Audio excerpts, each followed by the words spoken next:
Yo guys, what's going on? TT here, coming at you with another little miniature tutorial. This is going to be one on how to SOS for Pyukumuku. Little helpful hints here. First things first, you're going to be going to Akala Island and flying to the Hano Grand Resort, which I'm already at, so I'm not going to waste time with that animation. The items you're going to want when you start this out, you're definitely going to want to make sure that you have some honey. I have 100, as you guys can see. Have your adrenaline orbs, those help out as well. And then finally, last but not least, definitely, if I can find it right quick, have some lepa berries. Well, anyway, I got a lot of those. Just kind of accept what I'm saying on that one. First things first, if you don't know where to find it, it's going to be in this little bit of water out here on the beach.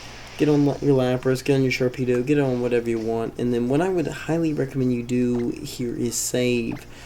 Now, aside from that, Pokemon-wise, stuff that you could actually use to help, this is just more of a hint rather than actually showcasing a full thing. Let me get a secondary screen real quick. There we go. As you guys can see, I've got a Smeargle in the front of my party. The Smeargle has Prison Safeguard, False Swipe, and Toxic Spikes. It's only level 48, so it can't really make use of everything to its fullest extent. But if you do have a very high level Smeargle, I would highly recommend doing Imprison Safeguard. Toxic Spikes, even if you don't, is a good idea, and you'll find out why soon. And then, aside from that, just make sure you have something that can use False Swipe, which I've got my starter. There we go. With False Swipe, and it's a Decidueye level 81. But anyway, next thing you want to do is start spamming that honey down, and that's why I did say save, guys. Save. Because if you get like really high in the battles, you can SR if you want. Or if they accidentally kill themselves with struggle, you can also SR that. Plenty of different ways, because I've actually had quite a few kill themselves. Now, the honey, the reason for that is it's going to automatically spawn the Pokemon in the area without you having to go around on the water a lot. It's really helpful for getting water encounters that are non-fishing related, like this one, because I don't believe you can fish for a Pyukumuku. If I'm wrong, someone will butcher me in the comments. Feel free to do that, guys, if you can, because I definitely don't want to be giving out bad information. But in this area, you can find Wingull, Finneon, Pyukumuku, and Tentacool. I think those are the 4 you can find in here. So you're going to be doing honey for a bit, because I think Pyukumuku is actually the rarest. It's either Pyukumuku or Tentacool is the rarest. One or the other there. Wingull might be too, I don't know. I know Finneon's probably the most common. It seems like it is, just because I see that the most. But as you can see, this is why honey helps out a lot. It's going to reduce the time where you're actually trying to find it. Once we get into the battle, I can actually show you pretty much how the battle's going to play out. There we go, we got a Pyukumuku finally. Now, if you do have a high level Smeargle, you can kind of skip a lot of these steps. Obviously, I don't, but the first step I'm going to be doing is I'm going to be throwing the Toxic Spikes down. And what that does is Pokemon that come into the battle are actually going to be poisoned instantly. Aside from that, I would probably do the Imprison first, because what that does is it gets rid of the Safeguard, and the Safeguard makes it so when the allied Pokemon come in, they don't get poisoned. And then, finally, the other things you're going to need, obviously, have your False Swipe here to weaken them lowly, but this one, my Smeargle is not to the point that it can actually do it. Now, I would recommend you have a Pyukumuku or a Smeargle that knows Purify in your party. As I can show you got Purify here.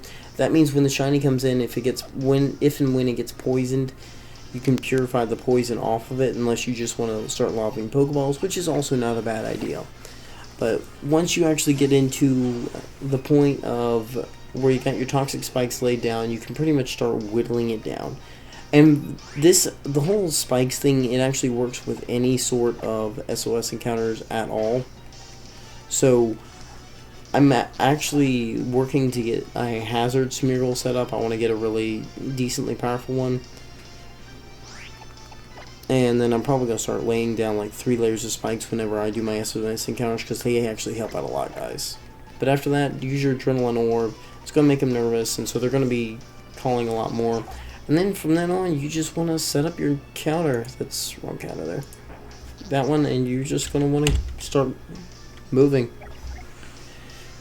And see, as you see, guys, it's going into poison. And now I'm going to show the reason why I do the toxic spikes on it.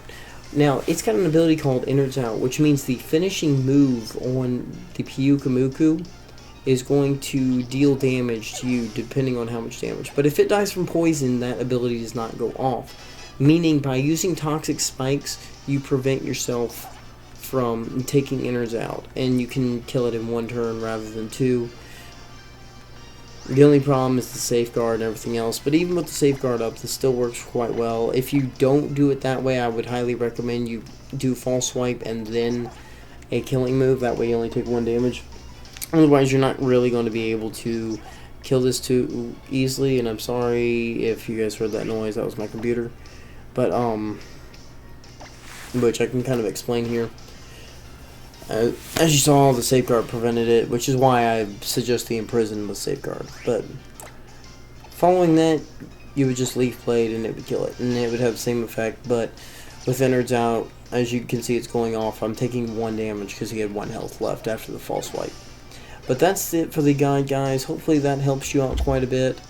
I found out that works the best. As you guys can see, I've battled 347 of these via SOS. That's not counting the initial ones in battle.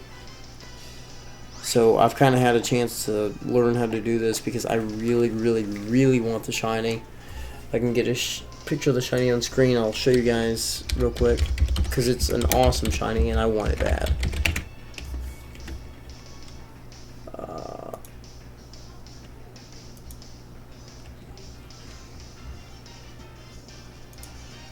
Yeah, here's a shiny real quick, guys. If I can.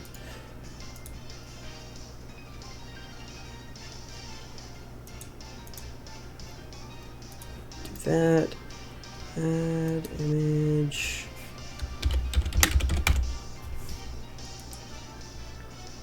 That's an insanely awesome shiny. That's going to be the picture of it there. That's freaking awesome.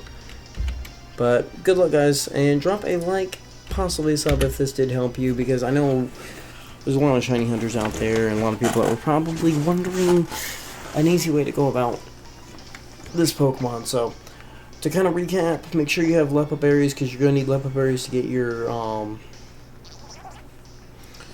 power points back. You can farm those using Pelelgo, or however you say it. Get some honeys to get the initial battle going, and make sure you have adrenaline orbs, obviously. And just spam the adrenaline orbs whenever the stuff fails. That way you don't have to keep switching around or battling or anything like that. And that's going to be all you really need. Hopefully you guys have some luck, better luck than I did.